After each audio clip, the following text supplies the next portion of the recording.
We are here today with Coach Adam Creek of the Subiaco Trojans. Coach, I know you've been the offensive coordinator the last 3 years, so it's not that big of an adjustment for you, is it? It's not. I'm having to pay more attention to defense now and kind of get more in depth there and learn more about it just so I can, head coach it. But other than that, our offenses will stay the same and our defense will pretty much stay the same too. I just got to learn more about it and be more proficient. Of course, you guys, the Trojans, have been playing 8-man football and have actually been very successful the last couple of years.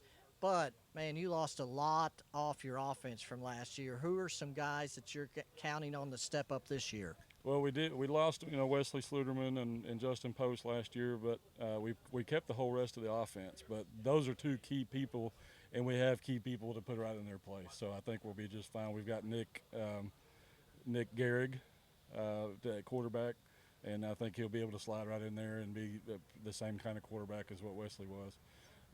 And then we got Giovanni Vargas back. Gio is a running back and a slot receiver, depending on what formation we're in.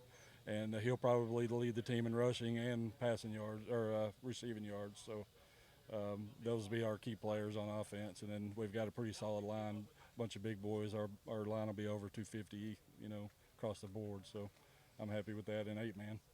Because Vargas had some big games for you last year. He did, and the year before that. I mean, he's had two big years already, and so we're expecting a bunch out of him this year. Defensively, what have you looked at?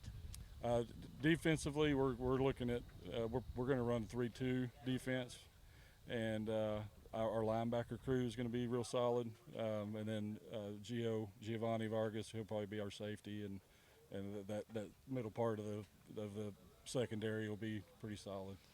How has this group, which I guess this group now has pretty much played 8-man since they've come up, have they kind of adapted to it? Do they like it? They have. These guys played junior high football here in 11-man, and I think the seniors played 11-man their first year senior high.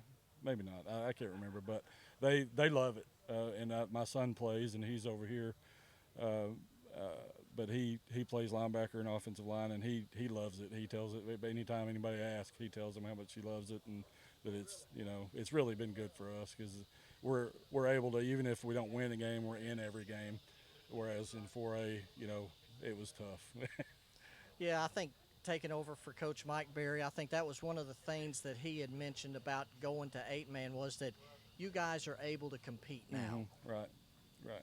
We're not. I mean, it'd be great to win every game, but it's just happy for us to be able to compete. And even if we lose the game, we were in it. We could have won it, So that's a good place to be. How's the fans adjusted to it? Do they kind of seem to understand it now? Yeah, our fans are pretty laid back. It's not, Subiaco is not a major football school, so the fans aren't nutso about it and everything. So everybody was, understood and where we were, with our numbers and they love it. I mean, we play our junior high and senior high on the same nights, and so we end up having a pretty good crowd on Friday nights with everybody because usually junior high parents just stay, watch the senior high too. So it's been good for us. It's been good. It's brought more attention to football, and our numbers have gone up, a little bit. We usually had around 18, 19, 20, and now we're up to probably 23, 24, 25. Wow. So they've gone up, and it's helped us. It's been good for us. Coach, I appreciate you stopping by to talk about the Subiaco Trojans. This has been Adam Creek. Thank you.